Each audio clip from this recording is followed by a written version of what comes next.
Une nouvelle année vient de s'ouvrir et amène avec elle son lot de nouvelles règles pour les réfugiés syriens en Turquie.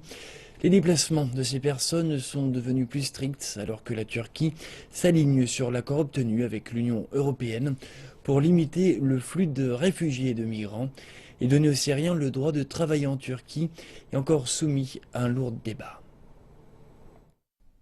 C'est un jeune garçon de 14 ans, mais Sami Hussein fait preuve de courage et fait tout ce qu'il peut pour aider les 5 membres de sa famille.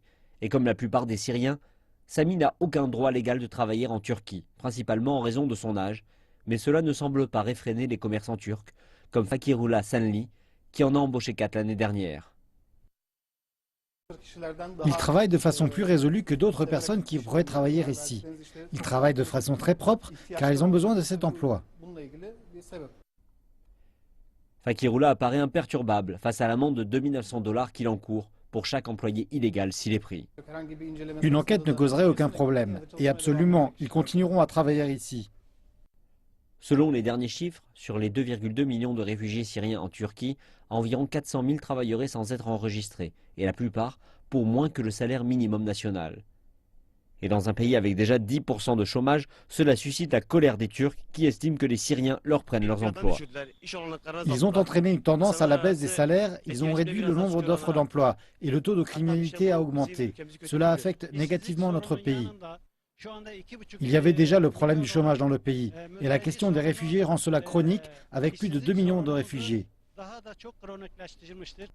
Donc des centaines de milliers de réfugiés risquent leur vie pour tenter d'atteindre l'Union européenne. En novembre, la Turquie et l'Union européenne sont parvenus à un accord qui verrait la Turquie réduire le flux de réfugiés, avec en échange une somme de 3,2 milliards d'euros, des droits sur les visas de séjour, ainsi qu'une reprise des discussions sur l'adhésion. Les Syriens ont besoin d'un permis de travail pour travailler de façon légale et se sentir en sécurité à l'avenir. Le réfugié syrien Samir Kadri gère la librairie Pages, la première librairie arabe d'Istanbul. Le lieu est d'ailleurs devenu le cœur de la culture et des arts arabes. Mais Samir fait partie des chanceux. Il a eu son passeport et de l'argent. Mais ce n'est pas le cas de la plupart des réfugiés. Il déclare qu'investir en Turquie est une chose, y travailler en est une autre. Pour moi, le permis de travail, c'est une garantie de sécurité. Il s'agit d'un grand défi pour moi. Si le gouvernement change les règles, alors beaucoup de gens se détourneront de l'Europe. J'en suis sûr. Et le salaire minimum devrait croître en 2016 pour atteindre les 500 $ par mois. Et si chaque employé légal se voyait dans l'obligation de bénéficier d'une assurance, un coût supplémentaire pour les employeurs, ces derniers seraient certainement satisfaits du statut actuel des choses et du débat en cours.